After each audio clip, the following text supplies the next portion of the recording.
سب و شتم کرو بے شک معاویہ ہے، بے شک معاویہ ہے وفادار صحابہ۔ اب دیکھتے اسٹیج والے نیچے والے دونوں ہاتھ بلند۔ کوئی نعت خواہ اس موقف پہ نہیں تو اس کو چننا چھوڑ دے۔ سمجھ آگے یہ شو اشعار دوبارہ پڑھ دیں بھائی، کہہ دیں سبحان اللہ۔ آپ نے سنا پیر صاحب نے کیا بولا؟ اہل سنت والے بیٹھے ہیں، اہل سنت کا عقیدہ بیان ہو رہا ہے اور حق والے انداز میں ہو رہا ہے۔ آگے میں اسلام کے جنازے پر تیر چلائے گئے، جی چلائے گئے تھے، اس سے بڑی باتیں ہوئی ہیں، تو اس میں سے نکالنا کیا آپ نے؟ نکالنا وہ بنو امیہ دشمن تھے، ظاہر ہے، یعنی وہ حضرت حسن ابن علی نے خواہش ظاہر کی تھی کہ میں نے روضہ شریف میں دفن ہونا ہے۔ اما عائشہ نے اجازت بھی دے دی، سیدہ عائشہ نے اجازت دے دی تھی، لیکن بنو امیہ چونکہ حکمران تھی، مروان بن حکم مدینے کا گورنر تھا حضرت معاویہ کی طرف سے، انہوں نے کہا یہ تو حسن کو اگر یہاں پہ دفنایا گیا تو یہ تو پھر بنو ہاشم کو پرائورٹی مل جائے گی اس حوالے سے۔ اس نے کہا میں نے نہیں دفنانے دینا، ایون حضرت حسین کو جنازہ بھی نہیں پڑھانے دیا گیا۔ حضرت حسین نے کہا ٹھیک ہے، حکمرانوں کا یہ ٹائٹل ہے، وہ پڑھائیں جنازہ، کیا فرق پڑتا ہے۔ حضرت حسن ان کے نہ تو جنازہ پڑھانے کے محتاج ہیں اور نہ روضہ شریف میں ساتھ دفن ہونے کے محتاج ہیں، وہ دفن ہونے سے پہلے ہی ان کو جنتی نوجوانوں کا سردار بتا دیا گیا ہے، جامعہ ترمذی میں حدیث موجود ہے، ٹھیک ہے۔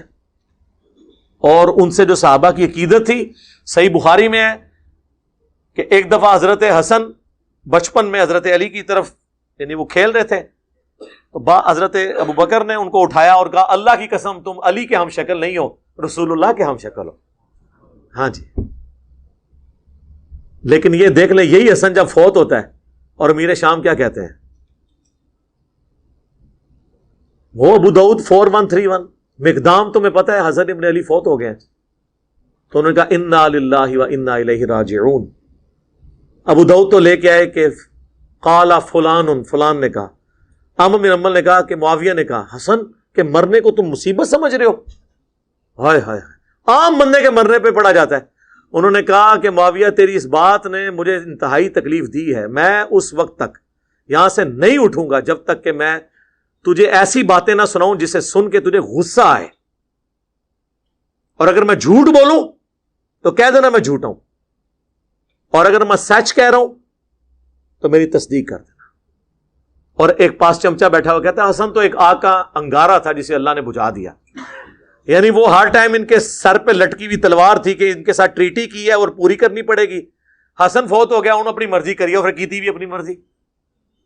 پھر حضرت مقدام نے وہاں پہ پھر کلمہ حق بلند کیا، انہوں نے کہا بتا ہاں رسول اللہ نے کیا مردوں کے لیے ریشم کو منع نہیں کیا، سونا منع نہیں کیا، چیتوں کی اور درندوں کی کھال پہننے سے ان کو بچھا کے ان پہ بیٹھنا یہ تکبر کی علامت نہیں ہے؟ ان کا معاویہ تینوں کام تیرے گھر میں ہوتے ہیں۔ انہوں نے آگے سے نہیں کہا کہ تو جھوٹ بول رہا ہے یا تو نے انجینئر کی ویڈیوز دیکھی ہیں میرے خلاف ہو گیا، ان کا مقدام کو مال دو، مقدام کو انہوں نے مال دیا، انہوں نے ادھر ہی غریبوں میں تقسیم کر دیا۔